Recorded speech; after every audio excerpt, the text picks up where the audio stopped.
విన్నారా? ఓకే, ఇప్పుడు మనం ఒక విషయాన్ని అర్థం చేసుకుందాం. ఓకేనా? మనకందరికీ కూడా కావాల్సింది ఏంటి? Okay, very good. ఇంకా ఓకేనా? మనకందరికీ కావాల్సింది దేవుడు. ఎవరు కావాలి? ఓకేనా? ఎవరికైనా జ్ఞానం కొదువుగా ఉంటే ఎవరిని అడగాలి? దేవుడినే కదా. మనకి ఏదైనా జ్ఞానం కొదువుగా ఉంటే మనం దేవుడిని అడగాలి. ఓకేనా? దేవుడు అంటే ఎవరో తెలియాలి కదా మనకి. దేవుడు అంటే ఎవరో తెలియాలి. దేవుడు ఈ లోకాన్ని సృష్టించాడు, అంతే కదా. నిన్ను నన్ను ఎవరు సృష్టించారు? నిన్ను నన్ను కూడా దేవుడే. ఓకేనా? మనం పుట్టినప్పుడు ఎలా పుట్టాం? చిన్న పిల్లవాళ్ళగా పుట్టాం. ఎవరు? జానుడు. అందరు పెద్దలు, మా పెద్దలందరూ జానడ పాపగా పుట్టిందమ్మా, జానడ అబ్బాయిగా పుట్టాడమ్మా. ఇప్పుడు 6 అడుగులు అయ్యాడు, 5 అడుగులు అయ్యాడు అని అంటారు కదా. మీరు ఎలా ఉన్నారు చిన్నప్పటి నుంచి? ఇప్పుడు నువ్వు పెరిగా కదమ్మా. నీకు ఎన్ని సంవత్సరాలు? 16. నువ్వు ఇంత పిల్లోడుగా ఉన్నావా లేవా? పిల్లదానిగా అప్పుడే పెరిగావు కదా. అంటే నీకు ఎదుగుదల దయచేసేది ఎవరు? మనకెప్పుడు కూడా, ప్రతి క్షణము కూడా, ప్రతి ఆలోచన కూడా దేవునితోనే ముడిపడి ఉంటుంది. ఓకేనా? ఈ సృష్టి అంతా ఎవరు సృష్టించారు? దేవుడే కదా. ఓకేనా? ఇక్కడ ఉన్న సృష్టి ఏదైతే మొక్కలు కనపడుతున్నాయి, చెట్లు కనపడుతున్నాయి, ఇంకా అనేకమైన అన్నీ కనపడుతున్నాయి. రోజు మీకు ఆహారాన్ని మీరేం తింటున్నారు? బిర్యానీ తింటున్నారా లేకపోతే అన్నం తింటున్నారా? రోజు అన్నమే తింటున్నారు కదా. రోజు అన్నం ఎక్కడ పండుతుంది? మీ చుట్టుపక్కల పొలాలు ఉన్నాయి కదా, పొలాల్లో పండుతుంది. మనం మొక్క వేస్తున్నాం, ఇంత విత్తనము వేస్తున్నాం. ఆ భూమి ఏం చేస్తుంది? ఎన్నో ఫలాల్ని ఇస్తుంది. ఎలా వస్తున్నాయి అంటే దానికి మూల కారణం ఎవరు? Very good. దానికి మూల కారణం ఎవరు? దేవుడు. నిన్ను పుట్టించిన వాడు నిన్ను పోషిస్తున్నాడు.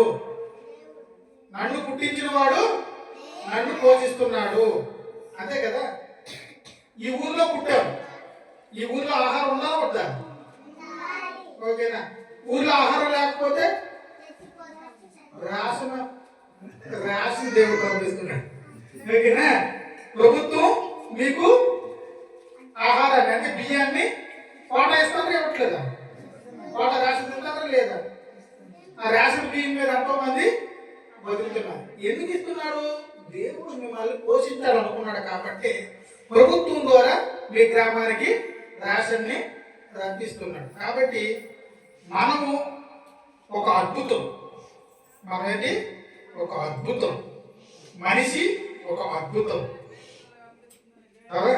ఇంత చూడండి, మనం ప్రతి ఒక్కరిని చూసుకుంటే నీకు నాకు కోరికలు ఉన్నాయా లేవా?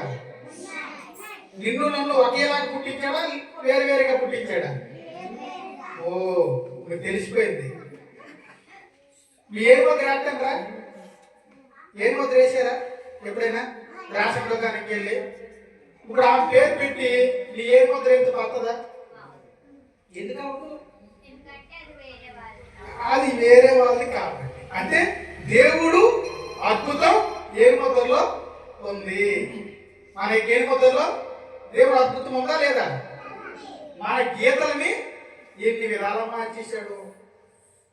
నీ ఏది ముద్ర నా మీద ముద్ర మ్యాచ్ అవ్వదండి. కానీ బొట్టల మీద ఎలా ఉంటుంది? ఇద్దరు అందరూ బొట్ట మీద పెట్టండి, చూడండి. అందరూ బొట్ట మీద అలాగే ఉన్నాయి కదా, సమానంగా ఉన్నాయి కదా. ఓకే అమ్మ, నీ బొట్టల మీద ఏమైనా వెరైటీ ఉందా? లేదు. అయితే అక్కడ ఏ ముద్ర వేసేటప్పుడు ఈ బొట్టల మీద బాగాని ఎందుకు చెబుతుంది విష్ణు? ఇది నీ బొట్టన వేలు కాదు అని చెప్తుంది. అంటే ఈ యొక్క బొట్టన వేలులో అద్భుతాన్ని దేవుడు కూర్చోడా లేదా?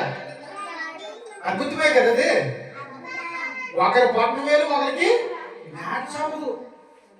ఎంత ప్రయత్నించుకున్నా ఎన్ని చేసుకున్నా, అందుకే బ్యాంక్ వాళ్ళు ఆధార్ కార్డు ఇచ్చిన తర్వాత బొట్టన వేలు అయ్యమ్మా ఎందుకంటారు?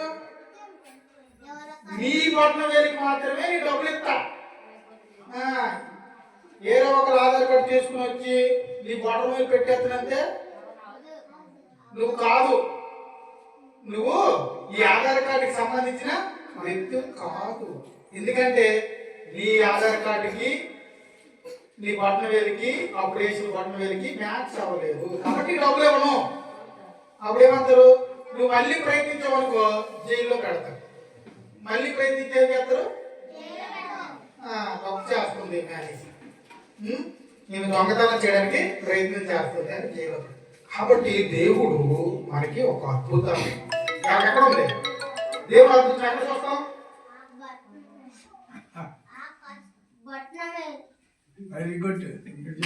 బొట్టనవేలులో ఉంది దేవుడి యొక్క అద్భుతం. మనం ఎక్కడో దేవుడు ఎక్కడో ఏదో చేసాడని చూడడానికి మనం చూడదు. నా బొట్టనవేలు చూసుకుంటే నా బొట్టనవేలు అంటే గీతలు ఇంకెవరికి ఉండవు, జీవితంలో ఎవరికి ఉండవు. ఈ బొట్టనవేలు సృష్టించింది ఎవరు?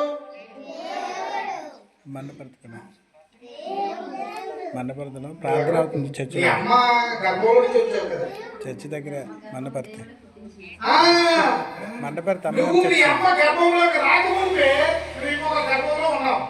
వేరే పాస్ గారు వచ్చారు. ప్రార్థన అవుతుంది.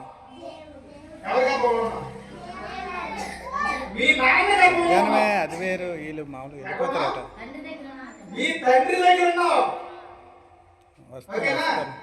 నీ తండ్రి దగ్గర లేకపోతే నువ్వు ఎక్కడ దేవుడి దగ్గర. అంటే ఒక ప్రణాళిక దేవుడికి అయిపోద్ది, ప్రార్థన అయిపోతుంది. ఆ ప్రణాళిక ప్రకారంగా మాత్రమే మీరు ఈ భూమి మీదకి వచ్చి ఉన్నారు. ఆ ప్రణాళిక లేకపోతే మీరు భూమి మీదకి మీరు ఎక్కడున్నారు? దేవుని వద్ద నుంచి పరలోకం నుండి ఎక్కడికి వచ్చారు? ఎక్కడికి భూమి మీద రాలే. తదాస్తు అంటే నీ పొట్ల ఎలా పుట్టలేదు? తదాస్తు అంటే నీ పొట్ల ఒక ప్రణాళిక ప్రకారంగా పుట్టారు. ఎక్కడున్నారు? మీరు పుట్టక మునుపు మీ జీన్స్ మీ తండ్రిలో దేవుడు పెట్టాడు. ఆ జీన్స్ అందుకే వివాహ బంధాన్ని దేవుడు ఏర్పాటు చేశాడు. అంతే కదమ్మా? అమ్మా పెద్దమ్మా, మీ నాన్నన్నారా లేదా? ఓకేనా? అమ్మన్నారా లేదా? ఉన్నారా లేదా? అమ్మ ఒకరే ఉన్నారా? నాన్న లేకుండా నువ్వు ఈ భూమి మీదకి వచ్చావు. ఇద్దరు ఉండడం వల్ల ఈ భూమి మీదకి వచ్చావు. ఓకే, ఇద్దరు ఉండడం వల్ల ఈ భూమి మీదకి నీవు వచ్చావు. అయితే నువ్వు మొట్టమొదటి ఎవరు ఉన్నావు? అమ్మ దగ్గర వచ్చావు. మొట్టమొదట దేవుని దగ్గర ఉన్నావు. దేవుని దగ్గర నుంచి ఆ విత్తనాన్ని ఎవరు? నీ తండ్రిలో పెట్టారు. నీ తండ్రి నుంచి ఒక బంధాన్ని కలిపి వేరే ఉంటే పుట్టరు కదా. ఓకేనా? వేరే ఉంటే పుట్టరా? వివాహము పరిశుద్ధమైన అని అన్నాడు. వేరే ఉంటే పుట్టరు. వారిద్దరిని కలిపే ప్రణాళిక దేవుడు చేశాడు. ఒక పరిశుద్ధమైన ప్రణాళికని ఏర్పాటు చేసి ఆ పరిశుద్ధమైన ప్రణాళిక ద్వారా ఎవరు పుట్టాలి? పిల్లలు బయటికి రావాలి. పిల్లలు రావాలి. కాబట్టి నువ్వు ఎక్కడున్నావు? ఫస్ట్ దేవుని దగ్గర ఉన్నావు. దేవుడి నుంచి నీ తండ్రిలో ఉన్నావు. నీ తండ్రిలో ఉన్నప్పుడు నువ్వు కనబడలే. నువ్వు కనబడాలండి ఎవరికైనా? ఎవరికైనా కనబడ్డారా? నీ తండ్రిలో ఉన్నప్పుడు నువ్వు కనబడ్డావా? కానీ ఉన్నావు. కానీ నీవు మీ అమ్మలోకి వెళ్ళినప్పుడు కనబడ్డావు. ఎట్లా కనబడ్డావు? తండ్రిలో ఉన్నప్పుడు కనిపించలేదు. కానీ నీ జీన్స్ అమ్మలోకి వెళ్ళినప్పటికీ కనబడ్డావు. 9 నెలలు బయటకు వచ్చి సిద్ధపడ్డావు. తండ్రిలో ఎన్ని నెలలు పెట్టుకున్నావో తెలియదు. ఎన్ని సంవత్సరాలు ఉన్నావో తెలియదు. కానీ తల్లిలోకి వచ్చిగానే 9 నెలల్లో నేను భూమి మీదకి వెళ్ళిపోవాలని సిద్ధపడవా లేవా? ఎన్ని నెలలు పుట్టావమ్మా? 7 నెలలు పుట్టావా, 8 నెలలు పుట్టావా, 9 నెలలు పుట్టావా? అమ్మ నువ్వు చెప్పు, ఎన్ని నెలలు పుట్టావు? నువ్వు అడగలేదా? అమ్మ నేను ఎన్ని నెలలు పుట్టానమ్మా చెప్ప నాకు తెలియదా? ఎవరైనా ఏ తల్లి అయినా ఎన్ని నెలమ్మా? 9 నెలలే కదా. 9 నెలలు గర్భవతిగా ఆ పిల్లని అంతకంటే ఎక్కువ మొయ్యలేదు. మోస్తే ఎలా ఉంటుంది? బరువు అయిపోయి చాలా ఆవేశం. కాబట్టి ఆ పిల్ల తల్లి గర్భంలో 9 నెలలు మాత్రమే ఉండగలవు. ఎక్కువ దినాల కడుపులో నువ్వు ఉండు అన్నా నేను ఉండలేమమ్మా. మీరు బయటకు వచ్చేస్తానమ్మా. ఏదో పట్టు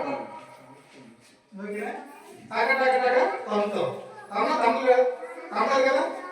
ఎందుకంటే నేను బయటకు వచ్చేస్తాను, నీలో ఉండలేకపోతున్నాను. కాబట్టి నేను బయటకు పంపించింది ఎవరు? దేవుడే కదా. కాబట్టి ఎంత ప్రణాళిక ప్రకారంగా దేవుడు నిన్ను పంపించాడు, ఎంత అందంగా ఎంత సుందరంగా నిన్ను ఈ భూమి మీద పుట్టించాడని చూస్తే దేవుడికి కృతజ్ఞత చెల్లించాలా వద్దా? చెల్లించాలి. మీరు అందరూ కూడా ఈ భూమి మీదకి రావడానికి గల కారణం ఏంటి? అందుకే మీరు ఈ భూమి మీదకి వచ్చిన వాళ్ళు ఏముండాలి? మీకు ప్రేమలు ఉండాలి. ఏముండాలి? ప్రేమలు ఉండాలి. ఒకరి మీద ఒకరు ప్రేమ ఉండాలి. ఒకరి మీద ఒకరి దయ ఉండాలి. ఒకరి మీద ఒకరికి జాలి ఉండాలి. ఒకరి మీద ఒకరు సమాధానం కలిగి ఉండాలి. ఓకేనా? మీలో మంచితనం ఉండాలా ఉండకూడదు? చెడుతనం ఉండాలా? మీలో మంచితనం ఉండాలి. కాబట్టి యేసు ప్రభు వారి భూమి మీదకి వచ్చి ఏం చేశారు? మిమ్మల్ని నా పిల్లలందరూ చెడిపోయారు, వాళ్ళు మంచి వాళ్ళగా మార్చాలి. కాబట్టి యేసు ప్రభు వారు మీరు పుట్టక మునిపే ఆయన ప్రేమను ఈ ప్రపంచం మీదకి చూపించి మనందరి కొరకు పాప క్షమాపణ నిమిత్తం కలువరి శిలువలో రక్తం కాల్చారు. ఆ రక్తం ద్వారా మీరు మీ పాపాలని కడిగి వేసుకోవడానికి దేవుడు అవకాశం కల్పించారు. మీరు పుట్టడానికి ఎంతో అవకాశం కల్పించారో మళ్ళీ మీరు దేవుని దగ్గర ఉండడానికి కూడా అంతే అవకాశాన్ని కల్పించారు. కాబట్టి యేసు క్రీస్తు నామందు ఎవరైతే నమ్మిక ఉంచుతారో వారందరూ కూడా రక్షణ పొందుతారు లేదా? అమ్మ పెద్దమ్మ పొందుతారు కదా. ఏం రక్షణ? ఈ శరీర రక్షణ కాదు, నీ ఆత్మకి రక్షణ. అంటే నీలో ఇద్దరు ఉండాలి, ఆత్మ శరీరం. కాబట్టి ఆత్మకి రక్షణ. కాబట్టి దేవుడు నీ ఆత్మని రక్షించి మళ్ళీ ఎక్కడ తీసుకురావాలి? మళ్ళీ అక్కడ వద్దకు తీసుకెళ్ళాలి. ఓకేనా? ఎక్కడి నుంచి వచ్చావు? అక్కడే ఉన్నావు. ఆయన ఉద్దేశంలో నుంచే నువ్వు వచ్చావు. మళ్ళీ ఎక్కడికి వెళ్ళాలి? అక్కడికి వెళ్ళాలంటే నువ్వేం చేయాలి? ఇక్కడ ఆయనకి అనుగుణంగా నడుచుకొని జీవించాలి. నీవు ఎవరి కొరకు?